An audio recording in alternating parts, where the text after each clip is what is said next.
बदसूरत और बेदिमाग कहते थे। सुलेखा के चेहरे पर शीर्षक के दाग थे और यही कारण था कि इसके माता पिता भी सोचते थे कौन करेगा इस लड़की से शादी। रामलाल, भोली का पिता, उनके कुल 7 बच्चे थे, 3 बेटियां 4 बेटे। 3 बेटे शहर में पढ़ाई करते थे और बड़ी बेटी राधा की शादी हो चुकी थी। दूसरी बेटी मंगला की शादी की बातचीत रामलाल और उसके पत्नी के बीच चल रही होती है। तो चलिए चलते हैं हमारे पहले दृश्य की ओर। अगर मंगला का शादी अगले जगह से हो जाए तो ठीक रहेगा।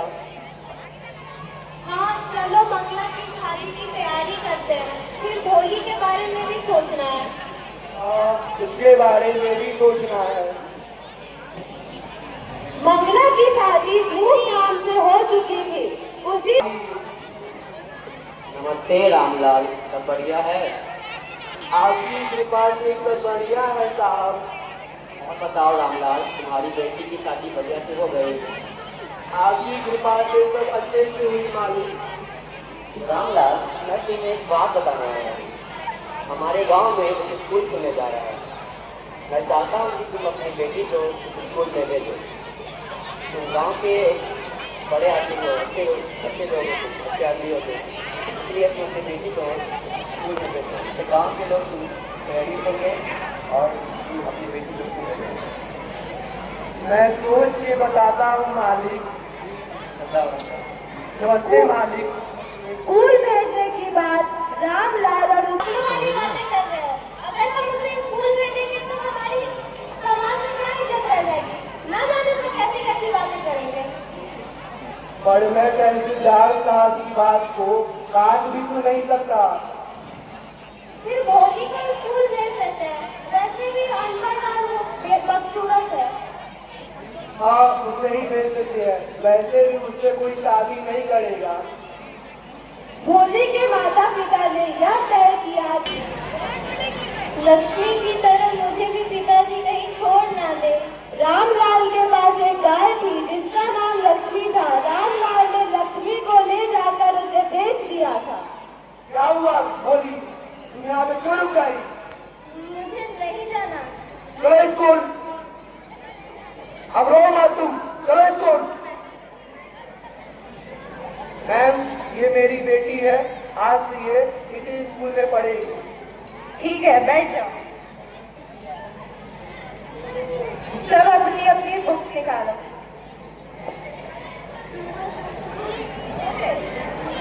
2 2s are 4, 2 3s are 6, 2 4s are 8। तुम्हारा नाम क्या है? मेरा नाम अरे कैसी लड़की है ये तो अपना नाम बोलना भी नहीं आता। चुप रहो तुम सब।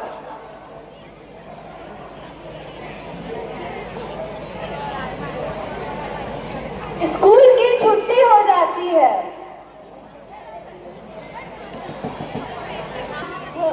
भोली है। शाबाश, बहुत बढ़िया। ये लो ये किताब। तुम इसे जब पूरा पढ़ लोगी तुम्हें बहुत कुछ आ जाएगा। तुम बोलना भी ठीक अच्छे से सीख जाओगी और कोई तुम पे हंसेगा भी नहीं। रामलाल और उसकी पत्नी के बीच भोली की शादी का रिश्ता आया है। भोली के लिए मैंने तो सुना है कि वह बुजुर्ग है और उसके बच्चे भी हैं और वह लगभग मेरी ही उम्र का है। ज्यादा से ज्यादा 40 से 45 साल का होगा। वैसे भी भोली की शादी नहीं हो रही है। हाँ, करवा ही देते हैं उसकी शादी।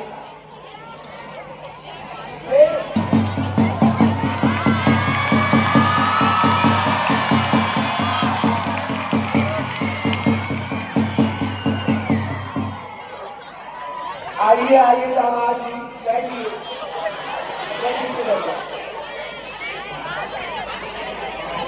वधु को बुलवाया जाए।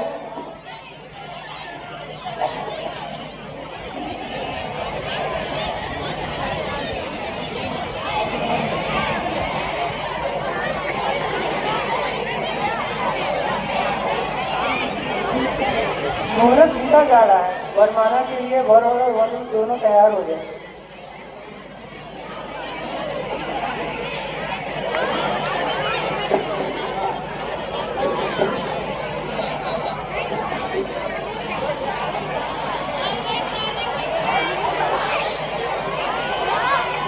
वधु को माला पहनाएं।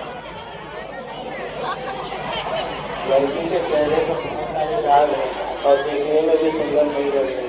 तो क्या हुआ, तुम भी तो बुजुर्ग हो चुके हो, तुम्हारे तो बच्चे भी बहुत बड़े हो चुके हैं। हाँ तो तुम ठीक रहे हो। देखो अब इसके बाद से 5,000 रुपये रखता है। मैं ये शादी नहीं कर सकता। क्या हुआ दामाद जी, क्या हुआ? मुझे 5,000 रुपये चाहिए। पर मेरे पास तो इतने रुपए नहीं है, मेरे पास तो सिर्फ 2,000 रुपए हैं। मैं ये सब कुछ नहीं जानता। जब तक मुझे 5,000 रुपये नहीं मिलेंगे मैं ये शादी नहीं कर सकता। मेरी इज्जत अब आप ही के हाथ में है माँ। जमाई बाबू, ऐसा मत करिए। मैं ये सब कुछ नहीं जानता हूँ। मैं देखता हूँ, नहीं मेरे पास हो।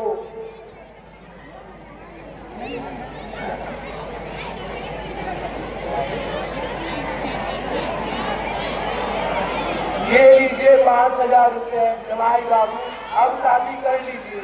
जी मैं अब शादी करने की तैयार वो वधु को माला पहनाएं।